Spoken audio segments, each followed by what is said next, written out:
ZEE5 app download ಮಾಡಿ ಮತ್ತು ಸಂಪೂರ್ಣ ಸಂಚಿಕೆಗಳನ್ನು ಉಚಿತವಾಗಿ ನೋಡಿ.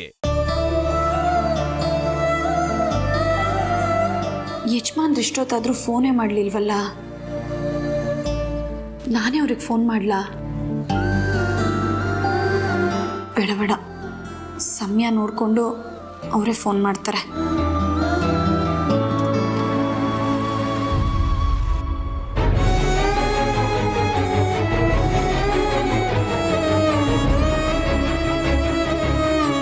ಈ ವಿಷಯದಲ್ಲಿ ನಾನೇನು ಮಾಡೋಕ್ಕಾಗಲ್ಲ, ಸಾರಿ.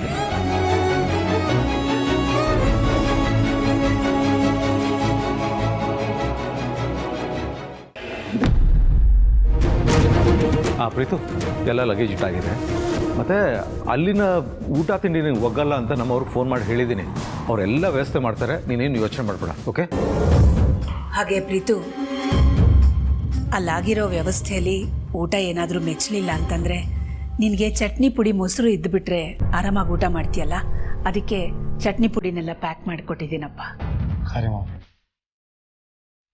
ಪ್ರೀತು,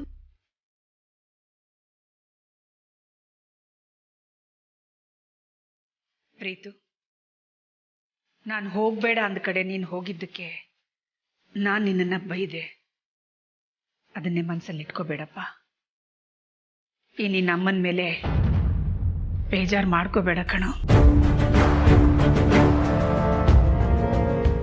ಇಲ್ಲ ಮಾಮ್. ಪ್ರೀತು, ರೀಚ್ ಆದ ಕೂಡಲೇ ಫೋನ್ ಮಾಡೋದು. ಸರಿ ಡ್ಯಾಡ್. Safe light. ಸರಿ ಮಾಮ್, ಡ್ಯಾಡ್ ಹೋಗಿ ಬರ್ತೀನಿ. ಪ್ರೀತು, ಯಾಕಪ್ಪ ಈ ಚಿಕ್ಕಮ್ಮನ ಮರ್ತೇ ಬಿಟ್ಯಾ? ನನಗೆ ಮಾತ್ರ ಬಾಯಿ ಹೇಳ್ತಾನೆ ಇಲ್ಲ ನೀನು. ಯಾಕಪ್ಪ? ನಿಮ್ಮ ಅಣ್ಣನ ನೋಡೋಕೆ ಹೋಗಿದ್ದೆ ಅಂತ ಅಕ್ಕನಿಗೆ ಹೇಳಿದ್ನಲ್ಲ, ಅದನ್ನ ಮನಸ್ಸಲ್ಲಿ ಇಟ್ಕೊಂಡಿದ್ಯಾ? ಸಾರಿ ಕಣಪ್ಪ, ಅಕ್ಕನ ಮಾತನ್ನ ಯಾರು ಮೀರಬಾರ್ದು ಅಂತ ಹೇಳಿದೆ ಅಷ್ಟೇ. ಸಾರಿ. ಪರವಾಗಿಲ್ಲ ಬಿಡಿ ಚಿಕ್ಕಮ್ಮ, ನಾನು ಯಾವುದೂ ಮನಸ್ಸಲ್ಲಿ ಇಟ್ಕೊಂಡಿಲ್ಲ. ಥ್ಯಾಂಕ್ಸ್ ಕಣಪ್ಪ, ಹುಷಾರಾಗಿ ಹೋಗ್ಬಾ. ಅಂದಾಗೆ ದುಬೈಯಲ್ಲಿ ಚಿನ್ನದ ರೇಟು ತುಂಬ ಕಮ್ಮಿ ಅಂತೆ. ಇಲ್ಲಿ ಚಿನ್ನದ ರೇಟು ಗಗನಕ್ಕೇರ್ಬಿಟ್ಟಿದೆ. ಬರುವಾಗ ಏನಾದರೂ ಚಿನ್ನದ್ದೇ ತಗೊಂಬರ್ತೀಯಾ?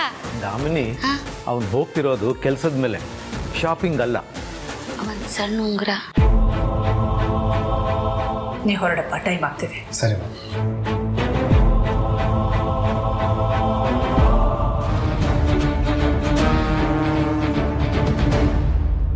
ಅಕ್ಕ ಇಲ್ಲ ಅಂತ ಬೇಜಾರಾಗ್ತಿದ್ಯಾ? ನಾನು ಹೇಗಾದರೂ ಅವ್ರಿಗೆ ವಿಷಯ ತಲುಪಿಸ್ತೀನಿ ಬಿಡಿ. ಸರಿ, ನಾನು ಬರ್ತೀನಿ.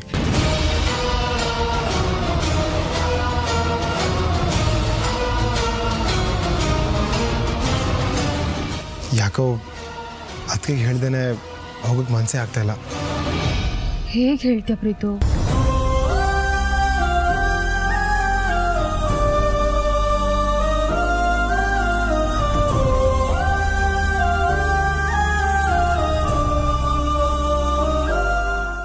ZEE5 ಆಪ್ ಡೌನ್ಲೋಡ್ ಮಾಡಿ ಎಲ್ಲಾ ಸಂಚಿಕೆಗಳನ್ನು ಸಂಪೂರ್ಣ ಉಚಿತವಾಗಿ ನೋಡಿ.